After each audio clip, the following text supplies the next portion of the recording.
আল্লাহ এমন একজন দুর্বল বান্দা, এই দুনিয়াতে যার কোনো সত্য অবস্থান নেই, নেতৃস্থানীয় কোনো মানুষ না, আবার দেখার ক্ষেত্রে হয়তো না একেবারে নর্মাল, ধন-দৌলত নাই, টাকা পয়সা নাই, গাড়ি বাড়ি নাই, কিন্তু আল্লাহ প্রদত্ত হেদায়েতের মালিক হয়ে গেছে।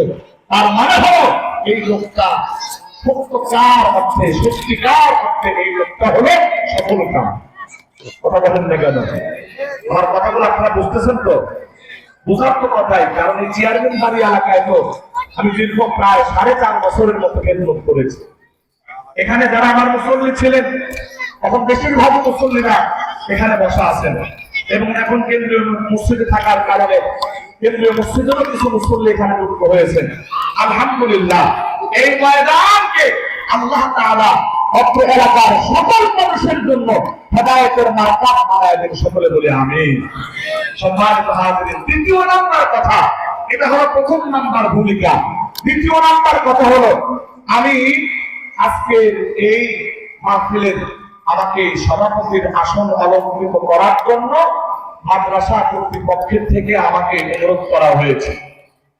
আমি সভাপতি হিসাবে আজকে আমার হাত দিয়া এই যে কুচি কাঁচা মাসুম বাচ্চারা নাজেরানা, মানে কোরআনে কারিম দেখে পড়ে, এইরকম নাজেরানা পড়নেওয়ালা ছাত্ররা কোরআনে কারিম সবক নিল, যারা কোরআনে কারিম মুখস্থ করবে মানে হেফজ পড়বে, ওরাও একসাথে সবক নিল। আমার বন্ধু, আমি জানি না এই দুনিয়ার কোন আমলটা আমার মালিকের দরবারে পছন্দ, এটা আমি জানি না, কিন্তু আজকে এই কোরআনে কারিমের সবক দিতে গিয়া আমার মনের ভিতরে এতটুকু অনুভূতি হয়েছে যে আমার জীবনে কোন আমল যদি আল্লাহ কবুল নাও করেন, হয়তোবা এই আমলটার ওসিলায়, এই শুভক্ষণের ওসিলায় হয়তোবা আল্লাহ রব্বুল আরশিল কারীম যুল আরশিল মাজিদ আমার জন্য এবং এখানে যারা বসা আছি আমাদের জন্য, সকলের জন্য নাজাতের জরিয়া বানায় দিতে পারে। কারণ এই কোরআনে কারীম, এই কিতাবটা কার? কথা বলেন, আরেকটু জোরে বলেন, কথা দেন। এই কোরআনে কারীম কার কিতাব? আল্লাহু আকবার। আমার আল্লাহ বলেন, ইন্না নাহনু নাযালনা যিকরা ওয়া ইন্না লাহু লাহাফিজুন।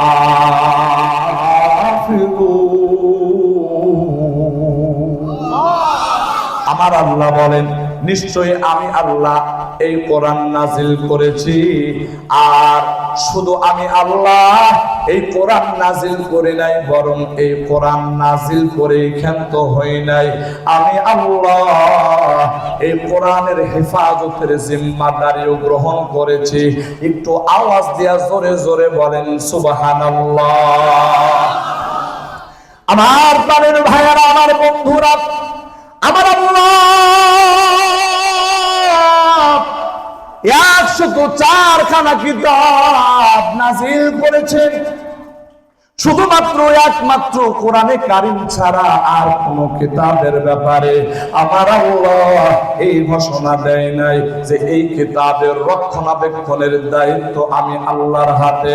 ওরে বন্ধু, আমার আল্লাহ শুধুমাত্র কেবলমাত্র যেই কিতাবের রক্ষণাবেক্ষণের দায়িত্ব গ্রহণ করেছেন ওই কিতাব হলো আল কোরআন। ওরে বন্ধু, এই মাত্র আমরা ছোট্ট ছোট্ট কচি কাঁচা মাসুম বাচ্চাদেরকে যেই কোরআনে কারীমের সবক দিলাম, আমার প্রাণের ভাইয়েরা, আমার আল্লাহ জানি না এই জীবনে কোন আমলটা আমার আল্লাহ পছন্দ করে রে ভাই, কিন্তু আমার দিল সাক্ষী দেয় আজকের এই নুরানি পরিবেশে আমার আল্লাহ এই যে কোরআনে কারীমের কচি কাঁচা মাসুম বাচ্চাদেরকে সবক দিলাম, পরে বন্ধু হয়তোবা এটা আমার আল্লাহর ক্যামেরায় বন্দী হয়ে গেছে। আর আমার আল্লাহর কুদরতি ক্যামেরায় বন্দী হওয়ার অর্থ হলো আমার আল্লাহর পক্ষ থেকে এই মজমাটা কবুল। একটু আওয়াজ দিয়া জোরে জোরে বলেন কথা ঠিক কিনা? আমার প্রাণের ভাইয়েরা, আমার বন্ধুরা, ওই বাবাগুলো বড় দামির ভাই, ওই মাগুলো বড় দামি। যেই বাবা তার সন্তানকে, যেই মা তার তার সন্তানকে কোরআনে কারিম শিক্ষা দেওয়ার জন্য মাদ্রাসায় দিয়েছে। ওরে বন্ধু, এটা কিন্তু অনেক বড় ভাগ্যের ব্যাপার। আমার বন্ধুরা, একটু গভীর মনোযোগ দিয়ে কথাগুলো শোনার চেষ্টা করুন। এই কোরআনে কারিমের হাফেজ হওয়া এটা কিন্তু যেন তেন ব্যাপার না। আমার আল্লাহ যাকে কবুল করেন সেই কোরআনের হাফেজ হতে পারে। আমার প্রাণের ভাইয়েরা, অথচ এই সমাজের মানুষ আজকে কোরআনের হাফেজ সন্তানকে বানাতে চায় না, সন্তানকে মাদ্রাসায় পড়াতে চায় না। তারা মনে করে যদি কোরআনের হাফেজ হয় তাহলে দুনিয়াতে এমন কি মর্যাদা পাবে, যদি একজন আলেম হয় এই দুনিয়ার জীবনে ওই বান্দার কি মর্যাদা হতে পারে। আমার প্রাণের ভাইয়েরা, আল্লাহর কসম, আল্লাহর কসম, এই কোরআন এমন এক কিতাব যেই কিতাবের সাথে সম্পৃক্ত এই পৃথিবীতে যা কিছু আছে রে ভাই, এই সমস্ত কিছু আমার আল্লাহর কাছে বড় দামি। একটু আওয়াজ দেয়া জোরে জোরে বলেন সুবহানাল্লাহ।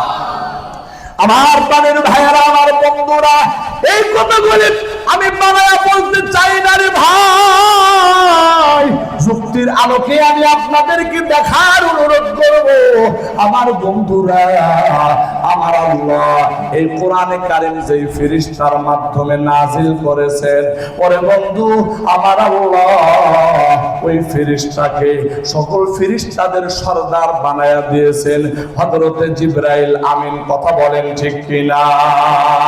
আমার প্রাণের ভাইরা, এরপরে আমার আল্লাহ এই কোরআন যেই নবীর উপরে নাজিল করেছেন ওই নবীকে আমার আল্লাহ সমস্ত পয়গম্বরের সরদার বানায়া দিয়েছেন। ওরে বন্ধু, এই কোরআন আমার আল্লাহ যে শহরের ভিতরে নাজিল করেছেন, পৃথিবীতে দুইটা শহর, একটা হলো মক্কাতুল মুকাররমা আর একটা হলো মদিনাতুল মুনাওয়ারা। ওরে বন্ধু, এই দুইটা শহরকে আমার আল্লাহ এত দামি বানাইছেন, আর শুধু এখন পর্যন্ত নয় বরং কিয়ামত পর্যন্ত এই দুইটা শহরকে আমার আল্লাহ দামি বানাইছে। কেন রে ভাই? কারণ হলো এই দুইটা শহরের ভিতরে আমার আল্লাহ কোরআন নাজিল করেছে। জোরে জোরে আওয়াজ দিয়ে বলেন সুবহানাল্লাহ। আমার প্রাণের ভাইয়েরা, বর্তমান দুনিয়ার এই আধুনিক সমাজের মানুষ বাচ্চাকে কোরআন শিক্ষা দিতে চায় না রে ভাই। কেননা তারা কোরআনের মর্যাদা জানে না। আসলে প্রকৃত অর্থে কোরআনের মর্যাদা আমার আল্লাহ কেমন বাড়াইছে রে বন্ধু, একটু গভীর মনোযোগ দিয়া কথাগুলো শোনার চেষ্টা করুন। ওরে আল্লাহর বান্দা, এই কোরআনকে আমার আল্লাহ কত দামি বানাইছেন, কত দামি বানাইছেন। ওরে বন্ধু, আপনার ঘরের ভিতরে দরওয়াজা আছে একেবারে সেগুন কাঠের মজবুত দরওয়াজা। আমার প্রাণের ভাইরা, এই সেগুন কাঠের মজবুত দরজা, আরে ভাই জীবনে কতবার এই দরজার সঙ্গে পা লেগে গেছে, কিন্তু কোনোদিন আপনি ওই দরজাকে চুমু খান নাই। ওরে বন্ধু, আবার এইরকম দামি কাঠ দিয়ে আপনার ঘরের খাট বানাইছেন, এই খাটের উপরে চড়লেন, এই খাটের উপরে পা রাখলেন, কিন্তু কোনোদিন ওই খাটটারে চুমু খান নাই। দামি এইরকম দামি কাঠ দিয়া আপনার ঘরের শোকেস বানাইছেন, আলমারি বানাইছেন। ওরে বন্ধু, আজ পর্যন্ত কোনো মানুষ ওই কাঠের সাথে পাও লাগার কারণে ওই কাঠগুলো চুমু খায় নাই।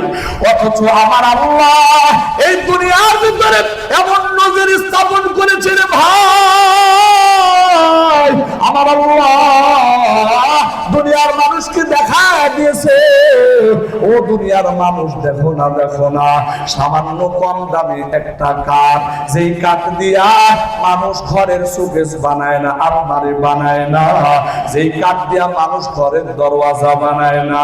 ওরে বন্ধু, এইরকম একটা নরমাল কাঠ দিয়া যদি একজন মিস্ত্রি ওই কাঠ ফাড়িয়া ওই কাঠকে যদি কোরআন রাখার রেহাল বানায়, ওরে বন্ধু ওই রেহালটা যখন ওই রেহালের উপরে যখন কোরআন শরীফ রাখা হয়, আমার প্রাণের ভাইয়েরা ওই রেহালের সঙ্গে অনিচ্ছাকৃত ভাবে যদি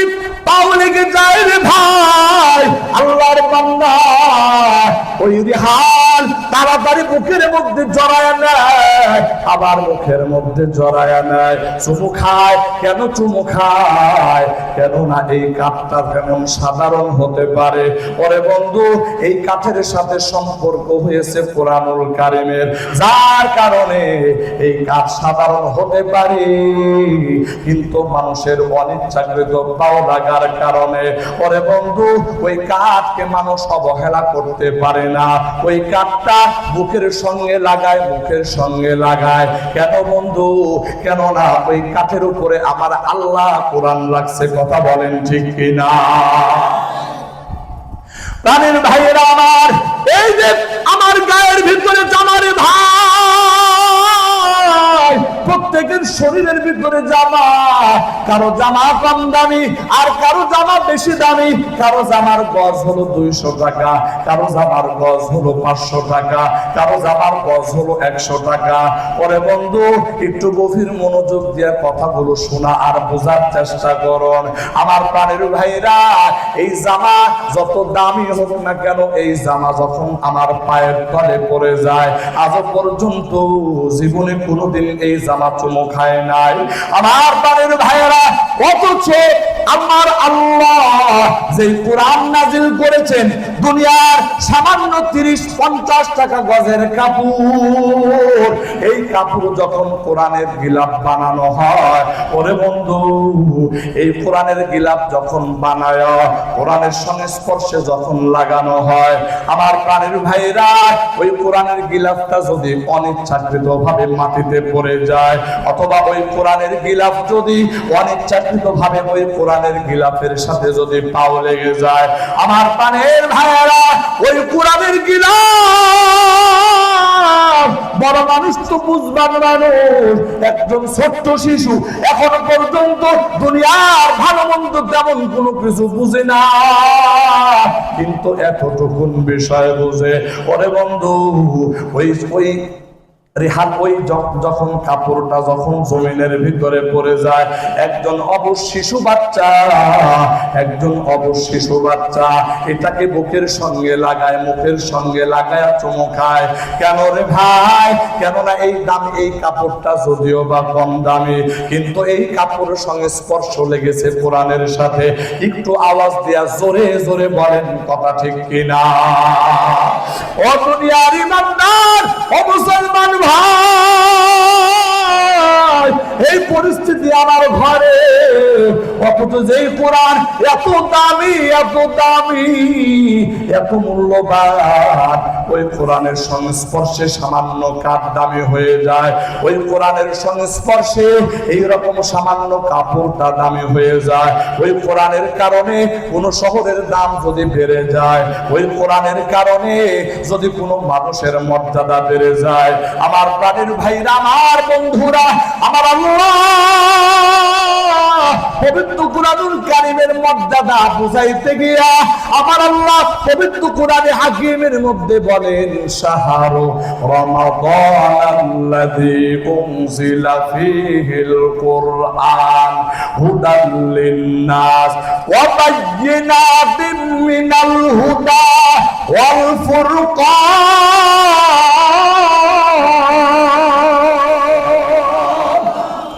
আমার প্রাণের ভাইয়েরা, আমার আল্লাহ দুনিয়ার মানুষকে কোরআনের মর্যাদা বোঝানোর জন্য বলতেছে, দুনিয়ার মানুষ, আমি আল্লাহ যে 12টা মাস দান করেছি, ওরে বান্দা, এই 12 মাসের ভিতরে সর্বশ্রেষ্ঠ মাসের নাম হলো রমজান।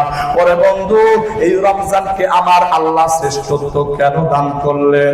আমার আল্লাহ পবিত্র কোরআনের ভিতরে বলতেছেন, এর কারণ হলো শাহরু রমাদান আল্লাযী উনজিলা ফীহিল কুরআন। আমার আল্লাহ বলতেছেন, শোনো শোনো, এই রমজান মাস, এটার এত দাম কেন বাড়াইলাম? কারণ এই রমজান মাসে আমি আল্লাহ কোরআন নাজিল করেছি। একটু আওয়াজ দিয়ে বলেন না সুবহানাল্লাহ। আপনাদের কষ্ট হইতেছে? খারাপ লাগতেছে? আল্লাহু আকবার। পরে বন্ধু, এরপরে আমার আল্লাহ দুনিয়ার মানুষকে জানান দেন, এই দুনিয়ার মানুষ শুনে নাও, শুনে নাও, গোটা বছরের ভিতরে একটা রাত এমন আছে যে রাতের এত মর্যাদা আমি আল্লাহ দিয়েছি, ওই রাতের নাম হলো লাইলাতুল কদর। ওরে বান্দা, ওই লাইলাতুল কদরের এত মর্যাদা কেন হইল জানোনি? আমার আল্লাহ পবিত্র কোরআনে কারীমের মধ্যে বলেন, ইন্না আনজালনাহু ফি লাইলাতুল কদর ওয়া মা আদরাকা মা লাইলাতুল কদর লাইলাতুল কদরি খায়রুম মিন আলফি শাহর। আমার আল্লাহ বলে, নিশ্চয়ই আমি আল্লাহ কোরআন নাজিল করেছি লাইলাতুল কদরে। ওগো পয়গম্বর, আপনি জানেন নাকি লাইলাতুল কদর কোন রাত্রিকে বলা হয়? এরপরে আমার আল্লাহ নিজেই বলতেছে লাইলাতুল কদর হলো এমন রাত যেই রাতের ভিতরে আমি আল্লাহ কোরআন নাজিল করেছি। এই আমার আল্লাহ বলে, শুধু কোরআন নাজিল করার কারণে এই একটা রাত লাইলাতুল কদর, এটার মর্যাদা এত বাড়ায় দিয়েছিলেন বান্দা। একটা রাতের এত দাম, হাজার মাস অপেক্ষা। আমার আল্লাহ বলতেছে, আমি আল্লাহ এই একটা রাতের মর্যাদা হাজার মাসের থেকেও বেশি বানায় দিয়েছি। একটু আওয়াজ দিয়া জোরে জোরে বলেন সুবহানাল্লাহ। ভাই, রিভাবটা একটু বাড়ান, সাউন্ডের রিভাবটা একটু বাড়ান। তাহলে বোঝা গেল আমার আল্লাহ, আরেকটু বাড়ান, আমার আল্লাহ দুনিয়ার মানুষকে পদে পদে এই বুঝটা দিতেছে, ও দুনিয়ার মানুষ, আমি আল্লাহ যে কোরআনকে নাজিল করেছি, এই কোরআন হেফাজতের জিম্মাদারি আমি আল্লাহ গ্রহণ করেছি। আর এই কোরআনকে তোমরা অবজ্ঞা করো, এই কোরআনকে অবহেলা করো, এই কোরআনের শিক্ষাকে তোমরা গুমরে মুচড়ে ফেলতে চাও। অনেক মানুষ এই জমিনে আছে যারা এই কোরআনের মাদ্রাসাগুলোকে বলে যে এই মাদ্রাসাগুলো ব্যাঙের ছাতার মতো গজায় গেছে। আরেকটু জোরে বলেন না নাউজুবিল্লাহ। দুনিয়াতে এত শিক্ষা প্রতিষ্ঠান হয়, কোন শিক্ষা প্রতিষ্ঠানের ব্যাপারে তাদের কোনো আপত্তি নাই, কোনো জ্বালা পোড়া নাই, শুধুমাত্র মাদ্রাসার ব্যাপারে এই জ্বালা পোড়া। এই মাদ্রাসার ব্যাপারে জ্বালা পোড়া বলতে গিয়া তারা বলে যে ব্যাঙের ছাতার মতো মাদ্রাসাগুলো গজায় গেছে। জোরে আওয়াজ দিয়ে বলেন নাউজুবিল্লাহ। আপনারা কি বলেন? এই রকম কথা যেই লোকটা মুখ দিয়ে বলতে পারে, এই লোকটার নাম আব্দুল কাদের হতে পারে, এই লোকটার নাম আব্দুর রহিম হতে পারে, কিন্তু এই লোকটার নাম কামাচ্ছে মুসলমান হতে পারে, কিন্তু প্রকৃত অর্থে আমার আল্লাহর কাছে এই লোকটার ঈমানের 4 পয়সার কোনো দাম থাকতে পারে না। কথা বলেন ঠিক কিনা?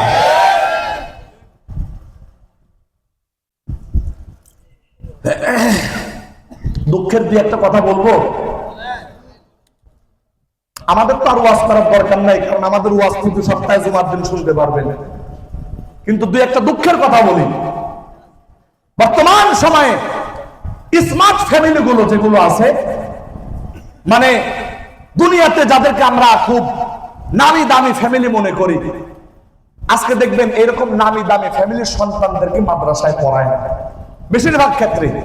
আমি জাজিরার কথা বলছি না, গোটা বাংলাদেশ আমাদের অ্যানালাইসিস। গোটা বাংলাদেশ ঘুরে ঘুরে এই বিষয়টার বুঝ আমাদের আসছে যে ভিআইপি ফ্যামিলির থেকে সন্তানদেরকে মাদ্রাসায় পড়াইতে চায় না। কথা ঠিক না? এই কথাটা একটা বহুল প্রচলিত কথা। ওনারা সবাই মনে করে যদি কোরআনের শিক্ষায় সন্তানকে শিক্ষিত বানায়, তাহলে এই সন্তান সামাজিক জীবনে কোন উল্লেখযোগ্য মর্যাদায় পৌঁছাইতে পারবে না। পক্ষান্তরে আমার সন্তান যদি ডাক্তার হয়, ইঞ্জিনিয়ার হয়, আমার সন্তান যদি একজন ব্যারিস্টার হয়, আমার সন্তান যদি এইরকম বড় মাপের কোন জেনারেল শিক্ষিত হয়, তাহলে এই জেনারেল শিক্ষায় শিক্ষিত সন্তান সামাজিক পর্যায়ে যেই অবদান রাখতে পারে, একজন মাদ্রাসা শিক্ষার্থী, একজন আলেম বলেন, অথবা মাদ্রাসা শিক্ষার্থী একজন ছাত্র বলেন, সামাজিক পর্যায়ে এই রকম অবদান রাখতে পারে না। আমার প্রাণের ভাইয়েরা, আরেকটু সহজ ভাবে বললে আপনারা বুঝবেন। যেমন মাদ্রাসায় পড়নেওয়ালা একজন আলেম মসজিদে যদি চাকরি করে, ওনার বেতন হয় 15,000, ওনার বেতন হয় 20,000। আর একজন ডাক্তার সাহেব 1 ঘন্টা একটা চেম্বার খুলে বসলে 1 ঘন্টা যদি সময় দেয়, এক একজন রোগীর পিছনে শুধু 2টা কলমের খোসা দেবে, 1000 টাকা প্রতি মিনিটে 1000 টাকা কামাই করে। তার মানে 1 ঘন্টা সময়ের ভিতরে আল্লাহর বান্দা লক্ষ লক্ষ টাকা কামাই করতেছে। এখন দুনিয়ার মানুষের হিসাব নিকাশ হলো যে একজন আলেম সারা মাস কষ্ট করার পরে মাত্র 15,000 টাকা বেতন পায়, 20,000 টাকা বেতন পায়, 30,000 টাকা বেতন পায়। আর একজন ডাক্তার সাহেব, একজন উকিল সাহেব, একজন ইঞ্জিনিয়ার সাহেব কলমের একটা খোসা দিতে দেরি লক্ষ লক্ষ টাকা কামাই করতে দেরি হয় না। একজন আলেম সে সরকারি চাকরি পায় না এইরকম ভাবে, আর একজন জেনারেল শিক্ষিত মানুষ মোটামুটি ভাবে একটা উচ্চ লেভেলের শিক্ষায় শিক্ষিত হতে পারলে তার জন্য সরকারি চাকরি খারাপ। এই বিভিন্ন সুবিধার কথা চিন্তা করে অনেক মানুষ কোরআনের শিক্ষায় সন্তানকে শিক্ষিত করতে চায় না। কথা বলেন ঠিক কিনা?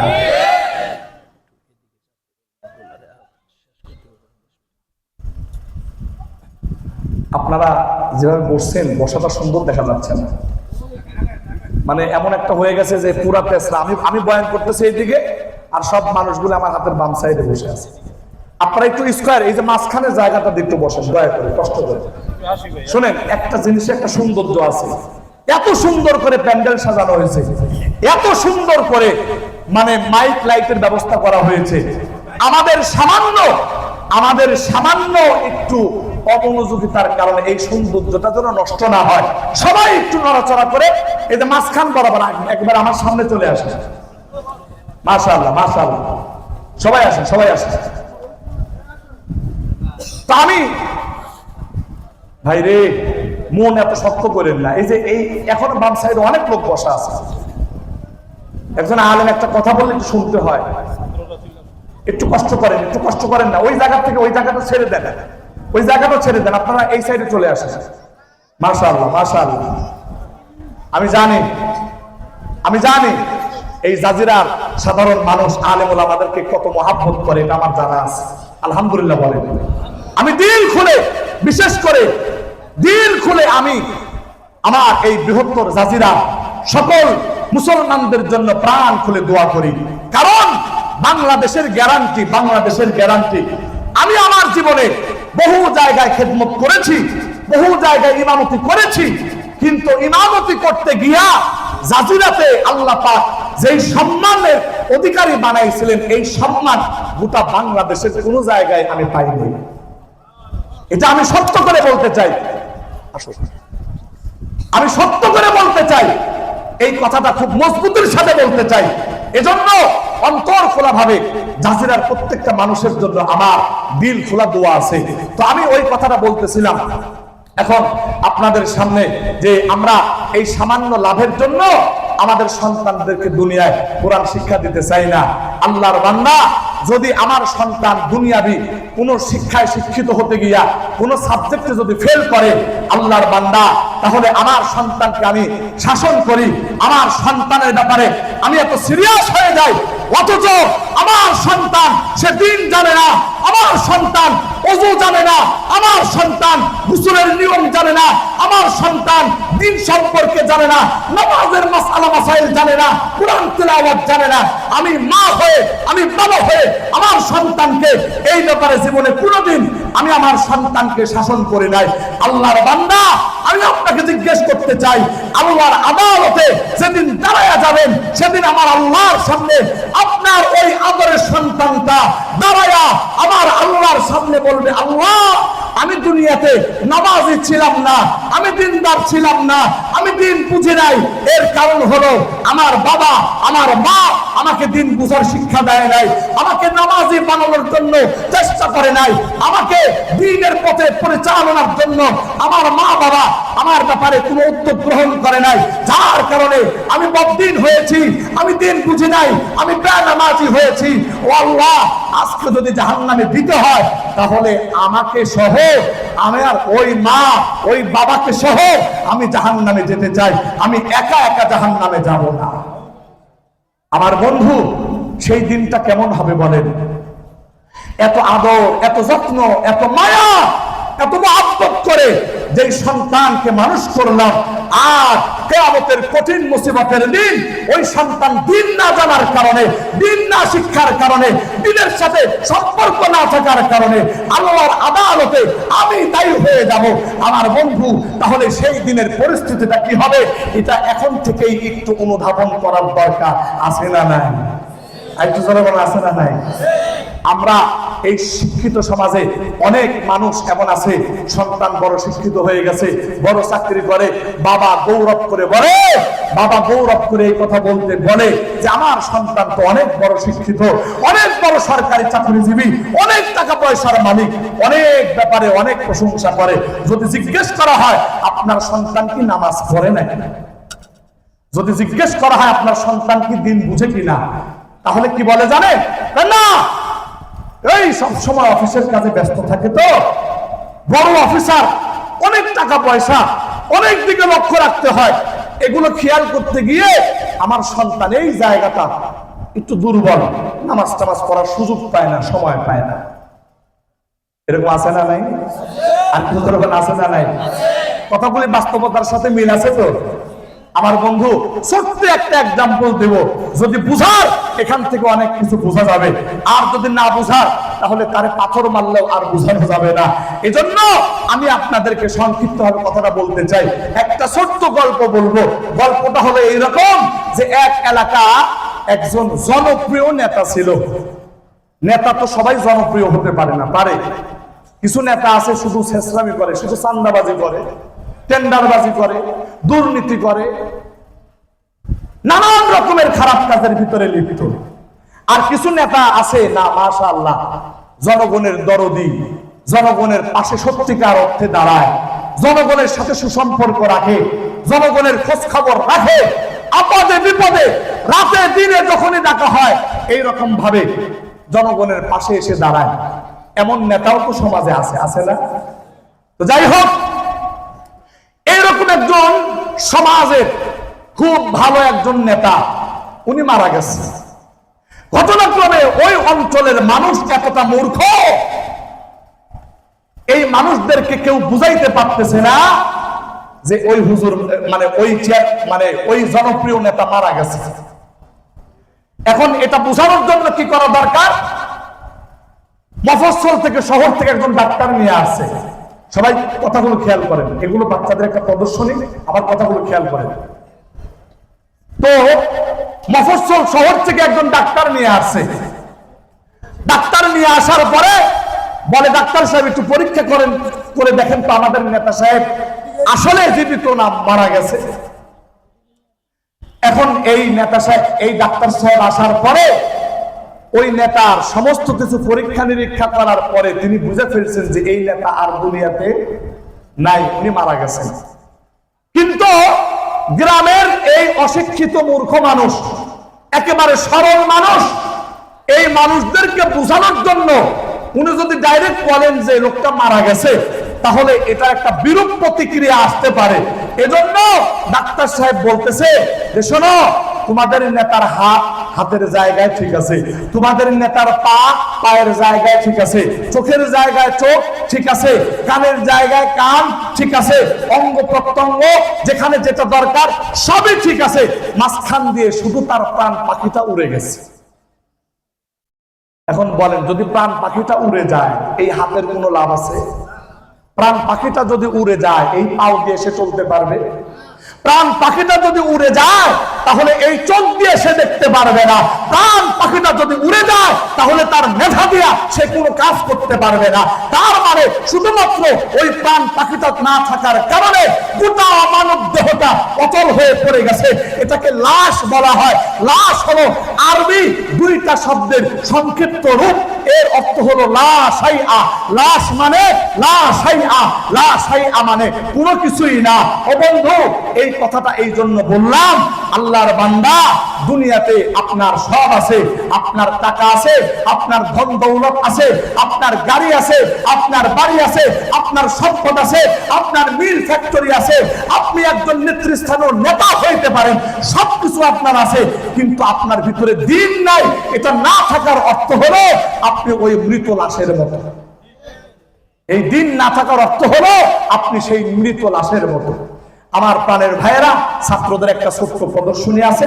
এরপরে আজকের মাহফিলের বিশেষ মেহমান আমার বন্ধুবর মুফতি ইব্রাহিম খলিল বিক্রমপুরী দাওয়াত বারাকাতুহুম, উনি আপনাদের সামনে গুরুত্বপূর্ণ নসিহত পেশ করবেন।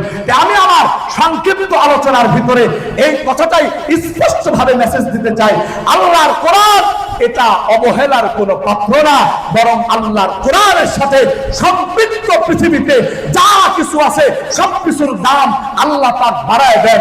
ও আমার প্রাণের ভাইয়েরা, আমরাও যদি আল্লাহর কোরআনকে ধারণ করি, আমরাও যদি জবানে কোরআন পড়ি, আমরাও যদি কোরআনের তর্জমা পড়ি, আমরাও যদি কোরআন মাফিক জীবন গড়তে পারি, আল্লাহর কাছে এই দুনিয়াতে আমরাও সব থেকে বেশি মর্যাদার অধিকারী হয়ে যাব।